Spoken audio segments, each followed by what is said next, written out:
So a couple weeks ago, I went to NAB. It was my first time going to NAB, and it was a really fun experience, and I realized I'm pretty late to the party on making like an NAB recap video, but basically since NAB, I've been traveling nonstop.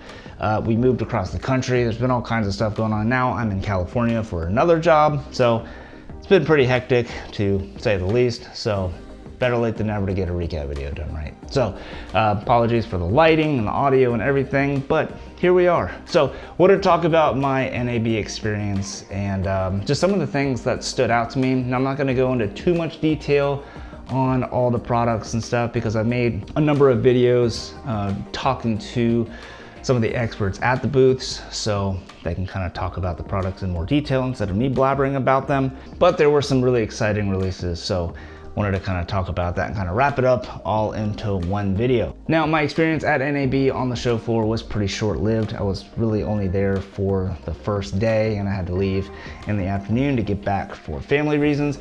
So didn't get as much time on the show floor as I wanted to, but I crammed as much as I could into that 4, 5, or 6 hours that I was there.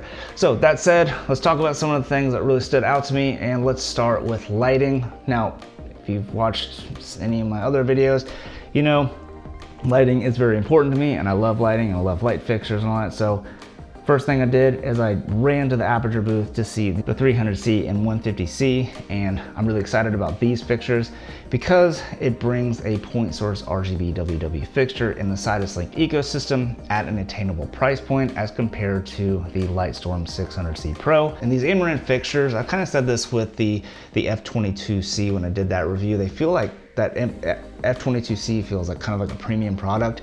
The Amaran 300C and 150C also feel like premium products. The yoke is super beefy and the mounts and everything are super solid. So I see these fixtures lasting a really long time. Now, I made a video talking to Brandon about these fixtures, and he goes into all the details and stuff like that. So be sure to go check out that video. So that's all I'm gonna really say about that. And the other thing I got really excited at the Aperture booth was actually had to do with the Amaran F22C and F21C and X, all that.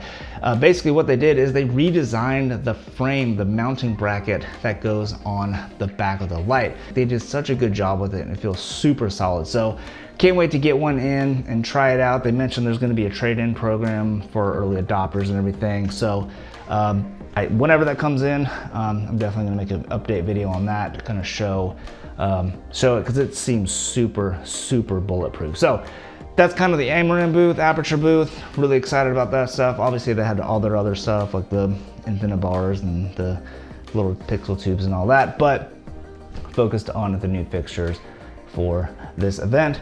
Now, moving on to the next light that really caught my attention was the Kelvin Epos 600 and its little brother, the 300. These are RGB ACL fixtures as opposed to the RGB WW you find in the Aperture and Amaran fixtures. Different technology, different benefits. I'm not going to get into that in this video, but Kelvin boasts really high accuracy, really high color fidelity with their fixtures, with their proprietary light engine that they've developed. So really hope to get my hands on some of those lights at some point, because these lights are such beautifully designed lights and built like tank. They're made of like solid aluminum. I mean, they're just crazy. So that's pretty much on lighting. Moving over to audio, Deity microphones announced a couple of new products that are super exciting. They have the PR2 and the Theos. So the PR2 is basically a recorder and also has time code in it. And the cool thing about it is it lasts for like 30 hours on 2 AA batteries and records 32-bit float audio. Then they have the Theos, which is a new wireless lav pack. It's a dual channel receiver, and the transmitter can actually record 32-bit float as well. So you're pretty much safe in every scenario. Andrew mentioned like a sporting event or a sporting arena where you may need to get clearance beforehand. If you don't have that clearance, you can still use the transmitter to just record right to the pack, which is really cool. So really exciting stuff from Deity. Definitely go check out the video that I posted. He goes in a lot more detail than this video, but pretty exciting stuff from Deity. Really excited to hopefully get my hands on those at some point in the future. Moving on, we have Rode microphones. They came out with this Rodecaster Duo. I looked into getting like the Rodecaster Pro, but I don't need all those channels, and it's just kind of big and takes up more space. space. The Rodecaster Duo, definitely a lot smaller. It's only 2 channels, I believe. And for most stuff, for live streams and maybe even having one guest on a live stream, it's pretty much all you really need. So looked really interesting. Hopefully I can get my hands on one of those as well to kind of test out and review. So they also announced a ton of other products, but for me, I think that was one thing that really stood out to me was that new Rodecaster Duo. So a lot of really exciting stuff from Rode and Deity, but from an audio standpoint, that's pretty much all I was able to see on the show floor. Now, speaking of audio, real quick, I wanted to thank the sponsor of today's video, which is Artless. Now, I personally have been using Artless for a number of years now, and now I use Artless Max, which is awesome because it bundles up music, sound effects, footage, templates. And the reason why I love it is because it's just so simple. The licensing terms are so simple and easy, and there's just no gray area or anything. You have an unlimited use, and your license is good for any project. If you use the Pro plan, if you use the Creator plan, then you are limited to just your social media accounts. But for me personally, I would recommend just going with the Max Pro plan because it covers you for any kind of project, no matter if you're doing YouTube content creation or maybe doing branded content and maybe the brand wants to use your video or something. You know that your license covers anything you use no matter what. And I use it for client work all the time.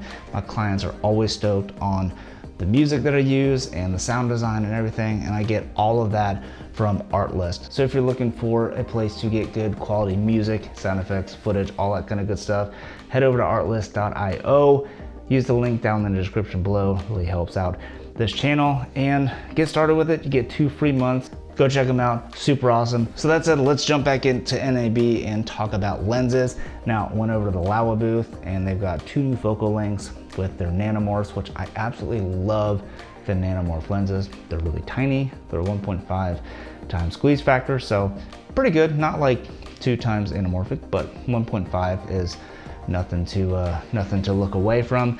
And I think they just look really good. They have 2 new focal lengths. They have the 65mm and the 80mm, and I was actually able to get my hands on the 80mm for a little while. I'm gonna make a video on that later this summer, but it's awesome. That's all I can say right now.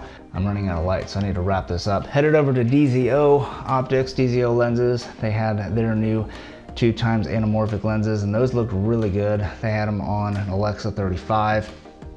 I think, was it an Alexa 35? Who knows? It's been a while.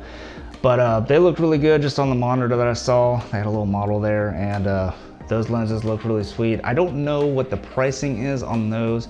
They didn't say at the booth. Nobody at the officially working there could give me a price, but I heard rumors of like somewhere around the 5K range, which wouldn't surprise me. But DZO makes really great optics, really great lenses. Their Vespid primes are really awesome, so I have no doubt that these anamorphic lenses will also be great as well. Now, moving on to cameras, nothing really got me excited about cameras except, you know, some V-Raptors floating around at different booths and some Alexa 35s, you know, floating around at different booths, but didn't really see any new camera announcements that I was really all that excited about. Now, the best thing about NAB, absolutely like the star of the show, had nothing to do with product. It was all about the people, and that is the biggest thing that I took away from NAB, was just meeting so many awesome people that I've talked with online, or, you know, brands that I've worked with, or just, you know,